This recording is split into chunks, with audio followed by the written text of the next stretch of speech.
हाय, मैं Nitin Kumar as usual आपका Nitin sir classes YouTube channel पे स्वागत करता हूँ। आज जो मैं डिस्कस करने जा रहा हूँ वो इंडियन एक्सप्रेस के एडिटोरियल्स को 21 जुलाई 2020 की। ये एडिटोरियल आपको यूपीएससी, स्टेट पीसीएस के एग्जामिनेशन, एसएससी के एग्जामिनेशन, बैंकिंग के एग्जामिनेशन, डिफरेंट कॉम्पिटिटिव एग्जामिनेशन, इन सब जगहों पे काम आएगा। और साथ में ये सर्टेनली आपके अंग्रेज़ी की जो समझ है और ख़ास करके भाषा की जो समझ है उसको और भी बेहतर करेगा।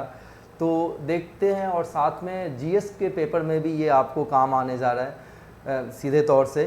तो देखते हैं कि है क्या। आज जो पहला मुद्दा है वो आलू के प्राइस के ऊपर है, उसके मूल्य के ऊपर है। देखिए, price rise underlines the need to not just invest in the cold storage but also crop area planning for the more informed planting decision। देखिए, इस पे आगे बढ़ने से पहले मैं ये बता दूं कि ये जो एडिटोरियल है वो आपके लिए, ये एडिटोरियल आपके लिए जीएस पेपर 3 के इकोनॉमिक्स सेक्शन में काम आ जाएगा, खास करके agriculture, culture and related issues. Clear? तो देखते हैं क्या।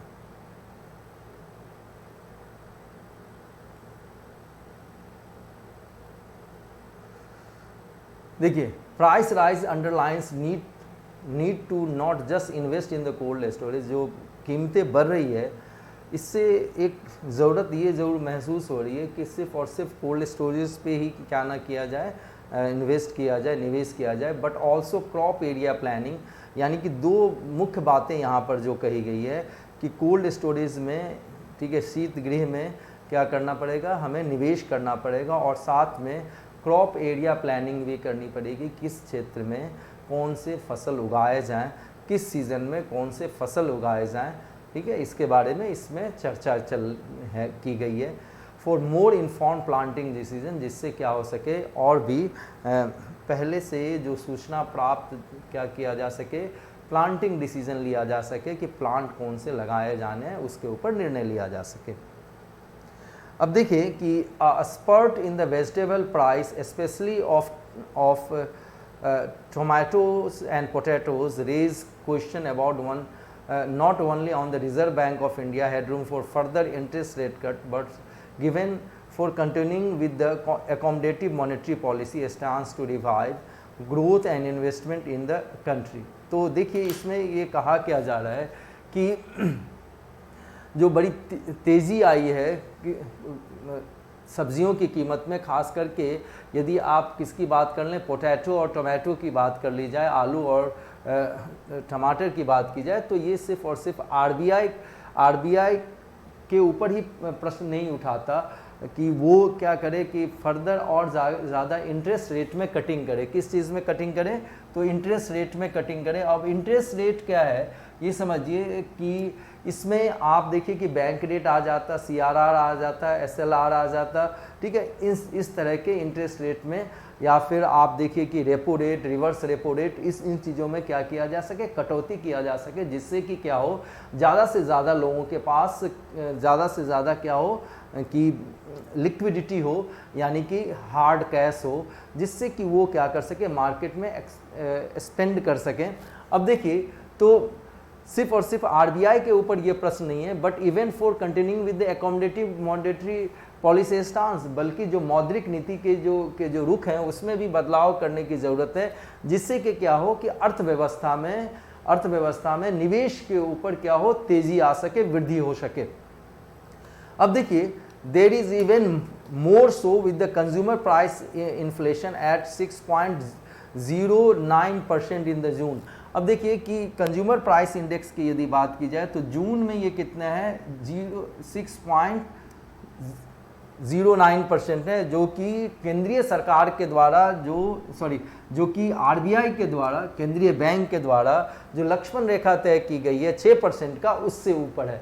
मतलब लक्ष्मण रेखा 6% का आरबीआई के द्वारा तय किया गया है पहले से इन्फ्लेशन के मामले में, महंगाई दर के मामले में, उससे भी 0.09% ऊपर जा चुका है। Clear. And the pass through the effects of ₹11 to 12 litre increase in the diesel prices since last month still to be felt. अब देखो पिछले कुछ महीनों में क्या किया गया है कि 11 से 12 रुपए तक की क्या कर दी गई, बढ़ोतरी कर दी गई डीजल के कीमतों में, और उसका असर यहाँ पर दिख रहा है किसमें, प्राइस राइज में, जो कि 6.6% तक का इन्फ्लेशन आरबीआई ने तय किया हुआ था। ये सीमा होनी चाहिए इन्फ्लेशन की, उससे भी 0.09% क्या है, आगे जा चुका है। अब देखिए, vegetable turning dearer can significantly influence the household inflation expectation that also a key metric factored in the RBI monetary policy committee. अब देखिए कि यदि सब्जियों की मूल्य बढ़ता है तो इतनी बात होता है कि जो हाउस होल्ड के जो एक्सपेक्टेशन है इन्फ्लेशन के बारे में वो भी ज़्यादा होगी, यानी कि उनके जो खर्चे भी ज़्यादा होंगे, और ये चीज़ें आरबीआई की जो मौद्रिक नीति कमेटी है उसमें भी ये मामले उभर के आए हैं, सामने आए हैं।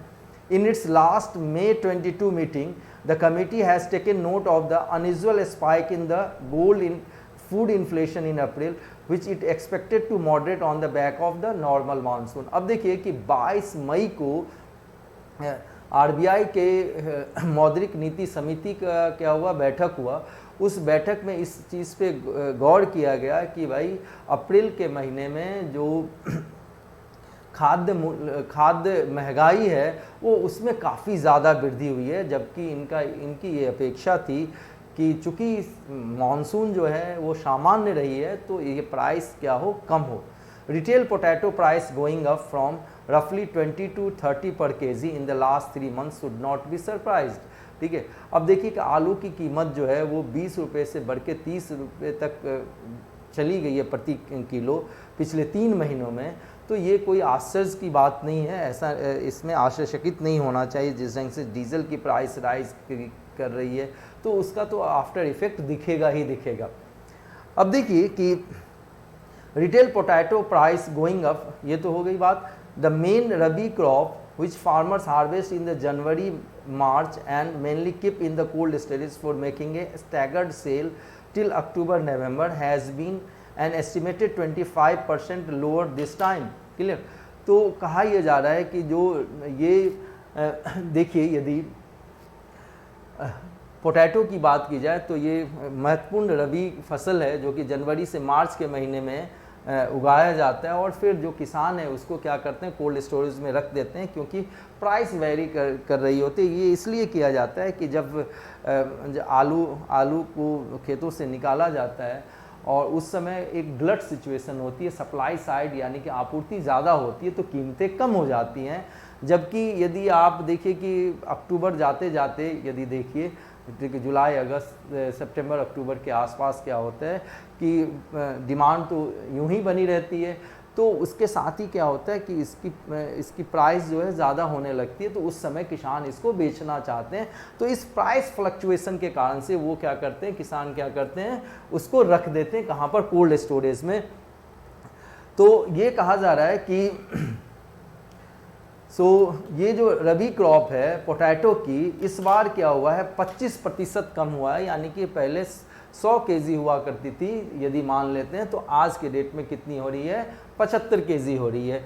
अब ये कारण क्या है, इसके पीछे कारण क्या है? ऐसा नहीं कि कुछ मतलब जो उत्पादकता कम हो गई है किसानों की, ऐसी कोई बात नहीं है, ठीक है, या ज़मीन की उत्पादकता कम हो गई, ऐसा कुछ भी नहीं है। Poor price realisation for the last 3 seasons. देखो अब देखो कि जो किसानों ने आलू तो उगाया, ठीक है, 2016-17 से की भी बात की जाए, फाइनेंशियल ईयर की बात, 17-18 की बात की जाए और 18-19 की बात की जाए, तो इन 3 फाइनेंशियल ईयर में या सीज़न में देखो इनको प्राइस कम मिले, और इसी कारण से जो किसानों ने क्या किया कि कम बुआई की, किस चीज़ की, आलू का रोपण क्या किया, कम किया, खेतों में कम उगाया, और इसी कारण से 25% तक की क्या हो गई है, कमी आ गई है आलू के उत्पादन में, इस फाइनेंशियल ईयर की बात की जाए।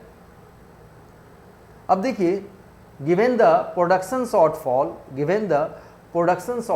the current price are actually reasonable. अब अभी के समय में ये जो प्राइस राइज लग रहा है, लेकिन ये काफ़ी तार्किक है। क्यों तार्किक है? क्योंकि प्रोडक्शन कम है तो सप्लाई कम है। The potato story is similar to the onion last year. पिछले साल जो कहानी प्याज की थी वही इस साल किसकी है? आलू की है। Then too it was the price crash from a bumper 2017-18 crop that made farmers reduce planting in the following year. और उसमें भी यही हुआ कि 2017-18 में, ध्यान देना, 2017-18 में चूँकि प्याज की काफ़ी बम्पर क्रॉप हुई, काफ़ी फसल हुई और ग्लट सिचुएशन यानी कि जो आपूर्ति ज़्यादा थी इसके कारण से कीमतें कम मिली ना, तो फिर 18-19 में किसानों ने ये किया कि प्याज कम उगाया। अब देखिए आलू price would have gone in the प्याज वे। अब देखो कि आलू की जो कीमत है प्याज के ही तरीके से जा सकता था, but for the lockdown induced shutdown for the eateries and the dip in the consumption of the potato based snacks from samosas to the french fries। Ajay, जो पिछले साल प्याज की स्थिति हुई थी, इस साल किसकी? आलू की भी स्थिति हो सकती थी, लेकिन ऐसा नहीं हुआ है। इसके पीछे कारण ये है, लॉकडाउन है और लॉकडाउन के कारण से क्या है कि जो ढाबे हैं या होटल हैं, इन सब जगहों पे या स्ट्रीट फूड की यदि बात की जाए तो उसकी बिक्री कम है। और चाहे वो समोसा हो या फ्रेंच फ्राइज़ हो, जो कि पोटैटो से ही बनाया जाता है, आलू से ही बनाया जाता है, ठीक है। तो ये प्रिपरेशन इस कारण से कम हो रही है, और कम हो रही है तो थोड़ी सी डिमांड कम हुई है, तो इस चीज़ ने बचा लिया। अन्यथा 25% तक की जो आपूर्ति कम होती या प्रोडक्शन कम हुआ है, इसके कारण से बहुत ही स्थिति खराब हो सकती थी। वही स्थिति हो सकती थी जो पिछले साल प्याज की थी। More than potato the rise in tomato price. अब देखो आलू से भी ज़्यादा कीमत किसकी बढ़ी है? तो टमाटर की बढ़ी है। वो 20 से 50 पर केजी तक चला गया है पिछले 2 महीने में, और ये काफ़ी गौरतलब बात है। अब देखें, the fact that the growers were getting 3 to 5 kg for the produce in the may while even dumping on the roads would not be lost on the consumers। अब देखो कि एक वास्तविकता ये है कि मई के महीने में जो उसको उगाने वाले हैं उनको 3 से 5 रुपये केजी अपने उत्पाद का मिल रहा है, तो बहुत सारे लोगों ने तो इसको क्या कर दिया, रोड पे ही डंप कर दिया, फेंक दिया, ठीक है। और कायदे से ये होना चाहिए था कि ये चीज़ें कहाँ तक जानी चाहिए? कंज्यूमर तक जानी चाहिए। अब वो ऐसा होता है कि यदि कीमतें बहुत कम हो जाए ना, तो उसमें ऐसी स्थिति होती है कि यदि मार्केट न मिल पाए या स्टोरेज कैपेसिटी यदि उतनी इन्हेंस नहीं है, ठीक है। वैसे एग्रीकल्चर के सेक्टर में गवर्नमेंट क्या कर रही है, जो आत्मनिर्भर भारत के तहत कुछ कदम उठाया है, जिसमें कि मंडियों के अलावा भी आप बेच सकते हैं, ठीक है। कोल्ड स्टोरेज की सुविधा प्रदान की जाए, जो टनेज या जो वेटेज जो मापा तोला जाता है, वो जो तराजू होता है उसको मैकेनाइज ना करके इलेक्ट्रॉनिक वाला किया जाए। तो ये सारी चीज़ें सरकार कर रही है, लेकिन इसका फल मिलते मिलते अभी वक्त लगेगा, और तत्काल इससे सीधे तौर से फ़ायदा होता हुआ नहीं दिख रहा है। Not the fact that the onion are retailing today at around 20 as against the rupees 90 to 100 at the year's last start, ठीक है।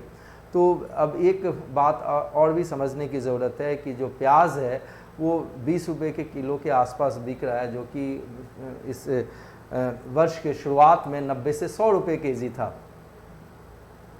The real take away on the vegetables is need for not just investing in the cold storage.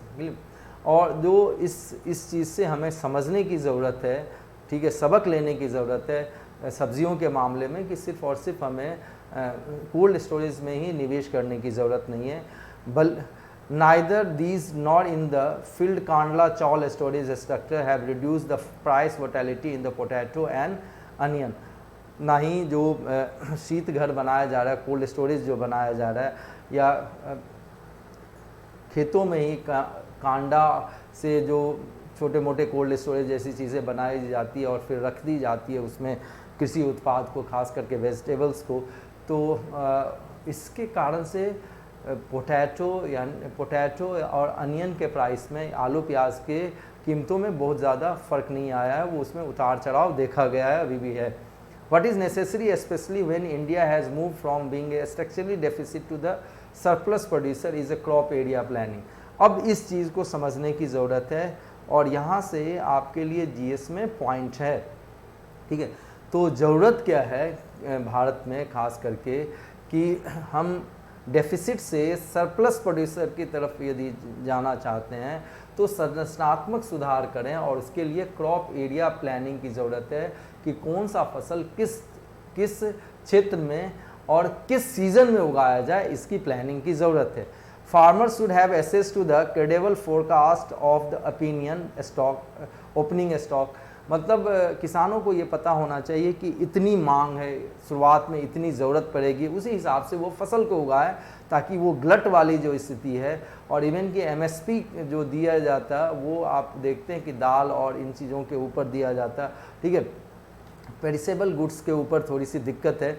तो कहा यह जा रहा है कि opening stock यदि पता हो तो किसान उसी ढंग से क्या करें, उसको उगाएं।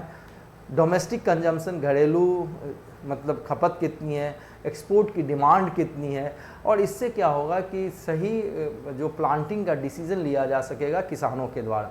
This is a job eight agency, और ये काम किसका है, देखिए कि commission for agriculture cost and price should be interested with, यानी कि CACP को ये काम दिया जाना चाहिए। किसको दिया जाना चाहिए? CACP को ये काम दिया जाना चाहिए कि वो तय करे एग्रीकल्चर के कॉस्ट को और प्राइस को।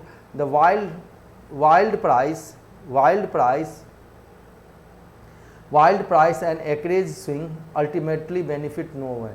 अब ये जो कीमतों का जो उतार चढ़ाव होता है, देखते हैं कीमतें जो ऊपर नीचे जाती है, और जो एक्रेज स्विंग मतलब कितने एकड़ में फसल उगाई जा रही है, उसमें भी आप देखते हैं काफ़ी बदलाव होता है। इससे किसी का फ़ायदा नहीं होना है, चाहे वो किसान हो, चाहे उपभोक्ता हो, या जो नीति निर्माण करने वाले लोग हों, या जो प्रोसेसर हों जो कि इसका संवर्धन करते हैं, इससे कुछ फास्ट फूड जैसी चीज़ें बनाते हैं, किसी का भी फ़ायदा नहीं होने जा रहा है।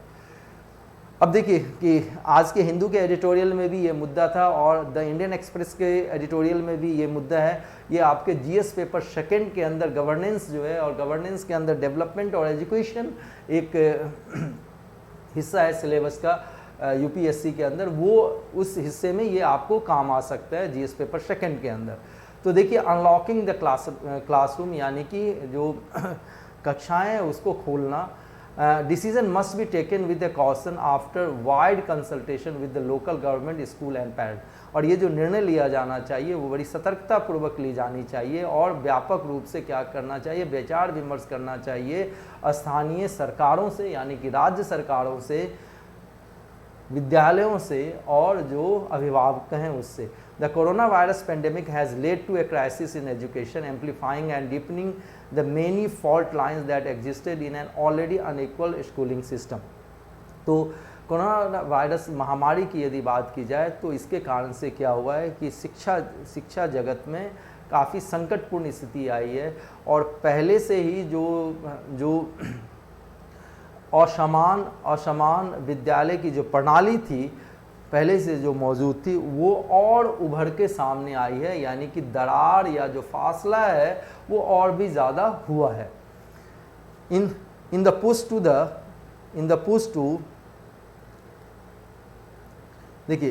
push to move education online, millions of children who do not have the privilege of geography, income and broadband speed are being left disadvantaged। Education को बढ़ावा देने के लिए, खास करके ऑनलाइन एजुकेशन को बढ़ावा देने के लिए, जो लाखों लाख जो बच्चे हैं जिनके पास भौगोलिक दृष्टि से देखें या मतलब आय की दृष्टि से देखें या ब्रॉडबैंड की जो स्पीड है उसकी दृष्टि से देखें, तो वो उनके पास नहीं है, और इसके कारण से क्या हो सकता है कि बहुत लोग इसमें पीछे रह जाएंगे, बहुत सारे बच्चे इसमें पीछे रह जाएंगे।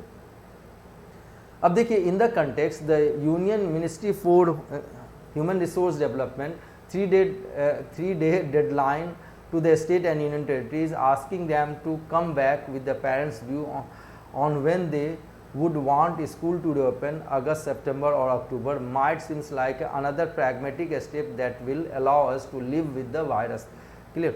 अब इस संदर्भ में देखें कि जो केंद्रीय जो मानव संसाधन विकास मंत्रालय है उसने 3 दिन की समय सीमा दी है राज्यों को और किसको, संघ शासित प्रदेशों को, और उनको कहा है कि उस 3 दिन के अंदर ये बताएं कि स्कूल खोला जाए या ना खोला जाए, और खोला भी जाए तो अगस्त में, सितंबर, अक्टूबर में कब खोला जाए, और वो ऐसी जो राय है वो अभिभावकों से राय लेके करें। तो एक बात तो इसमें समझने की ज़रूरत है, सिर्फ 3 दिन में ये पूरी की पूरी राय समारी या कंसल्टेशन का प्रोसेस पूरा करना अपने आप में क्या है, ठीक है, प्रैक्टिकली संभव नहीं है। लेकिन यदि केंद्र सरकार ने ये मांगी है राय, तो ये अपने आप में अच्छी बात है, क्योंकि जो शिक्षा है, एजुकेशन है, वो कंकरेंट लिस्ट में है, और ऐसी स्थिति में यदि केंद्र सरकार का कोई आदेश होता है या केंद्र सरकार कोई अध्यादेश जारी करती है या कानून पारित करके कुछ भी ऐसा करती है, तो राज्य उसको मानने को मजबूर है, क्योंकि समवर्ती सूची या कंकरेंट लिस्ट में जो भी सब्जेक्ट होता है उसके ऊपर कानून केंद्र और राज्य दोनों ही बना सकती है। लेकिन यदि राज्य का कानून केंद्र के कानून से जिस हद तक खिलाफ जाता है, ठीक है, मतलब कंसिस्टेंट नहीं होता है, उस हद तक वो क्या हो जाता है, निरस्त हो जाता है। तो इस कारण से केंद्र सरकार के द्वारा राज्य सरकार से या संघ शासित प्रदेशों से अभिभावकों के साथ कंसल्टेशन के बाद राय दिए जाने की जो बात की गई है अगले 3 दिन में, वो अपने आप में एक अच्छी कही जा सकती है, पहल कही जा सकती है, और ये एक व्यवहारिक कदम कहा जा सकता है। और ख़ास करके इससे ये पता चलता है कि हम कैसे वायरस के साथ जीना सीख रहे हैं या सीखेंगे। But with the cases in India crossing 1 million and showing no sign of slowing down, opening school remain rife with risk and should be approached with the immense caution. तो कहा जा रहा है कि भारत में यदि देखिए तो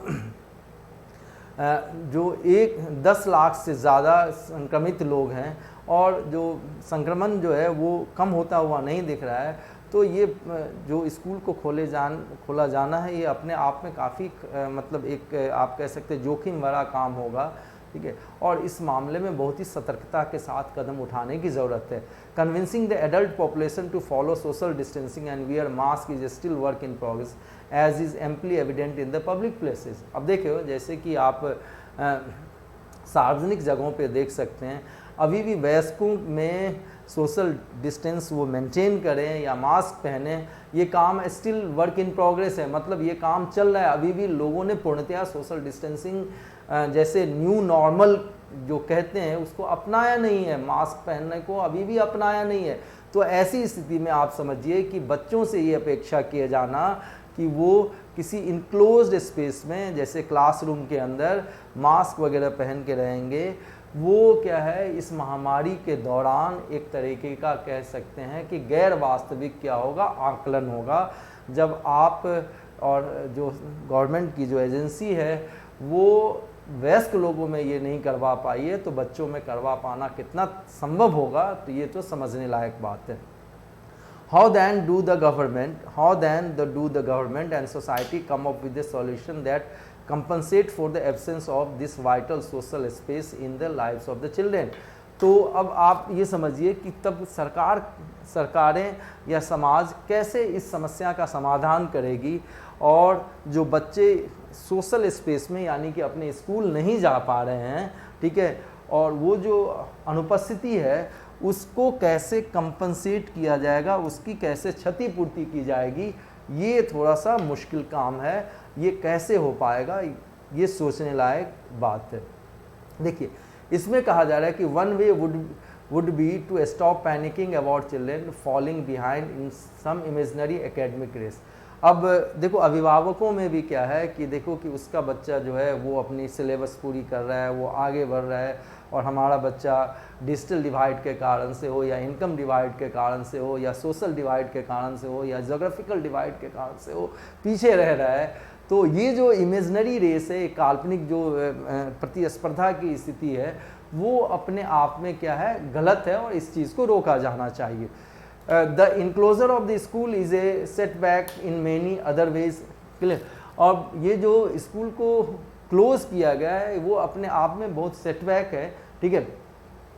for the millions of the children whose nutrition is supplemented by the mid day meals. अब देखो लाखों लाख बच्चे को क्या दिया जाता है, दोपहर का भोजन दिया जाता है। क्या दिया जाता है, दोपहर का भोजन दिया जाता है।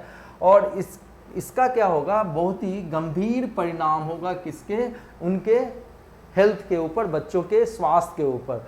अब इसके अलावा यदि आप देखिए, for others it is a loss of solidarity and social life that has consequences for mental health. और दूसरे के लिए तो ये भी देखिए कि एक मतलब सामाजिक जो जीवन है और उसमें एक दूसरे से मजबूती के साथ रहते हैं, उसमें भी कमी आएगी और इसका बहुतों के मानसिक स्वास्थ्य के ऊपर भी क्या पड़ा है, प्रभाव पड़ा है।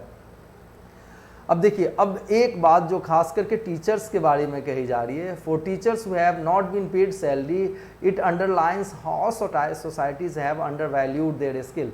अब शिक्षकों के बारे में ये कहा जा रहा है कि उनको महीनों से वेतन नहीं दिया गया। वो इस चीज़ पे जोर डाल रहा है कि कैसे ये समाज उनके स्किल को, उनके कौशल को वैल्यू नहीं देता, जितना उसको इज्जत दी जानी चाहिए, कीमत दिया जाना चाहिए, वो नहीं दिया गया है। But like Kerala and other states have shown it is possible for states and the local communities to set priority. जैसा कि केरल और दूसरे राज्यों ने ये करके दिखाया है कि जो सरकारें हैं और जो स्थानीय समुदाय के लोग हैं वो क्या कर सकते हैं, अपने प्राथमिकता को तय कर सकते हैं। और इसमें देखिए क्या है, deliver mid day meal ration to the children's home. और सीधे तौर से मिड डे मील, चूँकि स्कूल बंद है और वहीं से सरकार क्या करती है, दोपहर का भोजन बच्चों को या विद्यार्थियों को दे पा रही थी, तो ऐसा हो नहीं पा रहा है इस कोविड-19 के सिचुएशन में। तो सीधे तौर से बच्चों के घर तक ये मिड डे मील दिया जाए और सामुदायिक स्तर पर क्या किया जाए कि फंड्स को इकट्ठा किया जाए, लोगों से चंदे लेके या डोनेशन वगैरह लेके क्या किया जाए, फंड इकट्ठा किया जा सके, ताकि जो वेलरेबल सेक्शन है, जो कमज़ोर हैं तबके के लोग हैं, उनके बच्चों को लिए मोबाइल फ़ोन्स, ठीक है, स्मार्ट टेलीविज़न या स्मार्टफोन्स क्या की जाए, उपलब्ध करवाई जा सके, जिसके कारण से क्या हो, बच्चे बढ़ने के साथ साथ क्या करें, सीखे भी।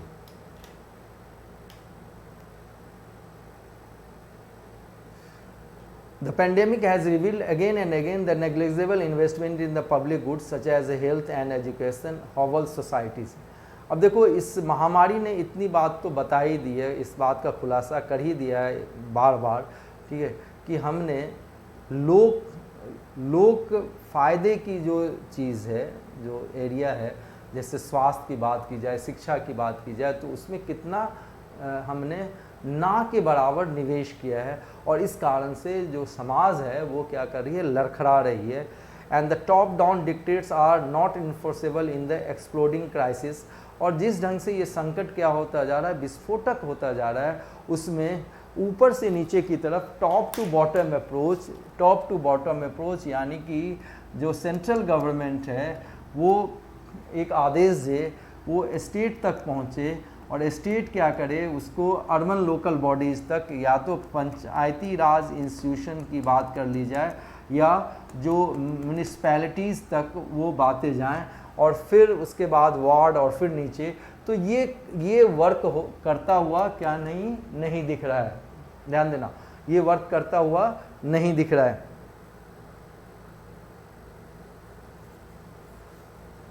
तो ऐसा जो डिक्टेट किया जा रहा है, आदेश दिया जा रहा है, वो अपने आप में गलत है। यानी कि सामुदायिक स्तर पर, ध्यान दीजिए, सामुदायिक स्तर पर या राज्य सरकारों के साथ क्या करना चाहिए, समन्वय करके आगे बढ़ना चाहिए। It is the local government for better और worse have the responsibility for containment and mitigation. और ये जो स्थानीय सरकार है, चाहे वो अच्छा हो चाहे बुरा हो, ठीक है, उनके ऊपर जिम्मेदारी होनी चाहिए कि संक्रमण को रोके और संक्रमण को कम करे। Similarly in the absence of A vaccine, और चूँकि वैक्सीन की उपलब्धता नहीं है, टीके की उपलब्धता नहीं है, ठीक है।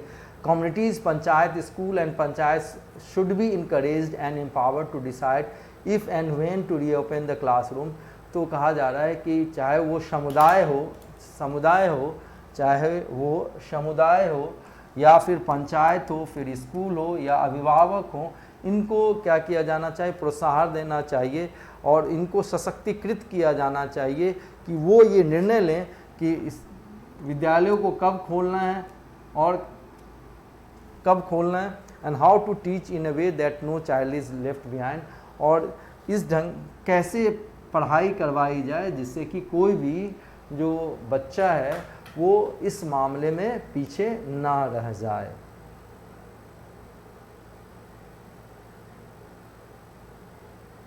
तो ये आज के द इंडियन एक्सप्रेस का हमने आपको एक तो हिंदी रूपांतरण भी बताया और जहाँ जो तथ्यात्मक ज़रूरत थी और विश्लेषणात्मक ज़रूरत थी वो भी मैंने आपके साथ चर्चा की।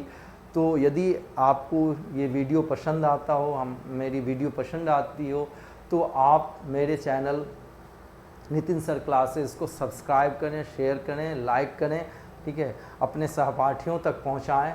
ओके, सो इस कोरोना के महामारी के समय में अपना और अपनों का ख्याल रखिएगा। जब तक ज़रूरत ना हो घर से नाहक या बेमतलब का बाहर ना निकलें और अपना बचाव करें। स्वस्थ रहें, बने रहें। God bless all of you. Take care.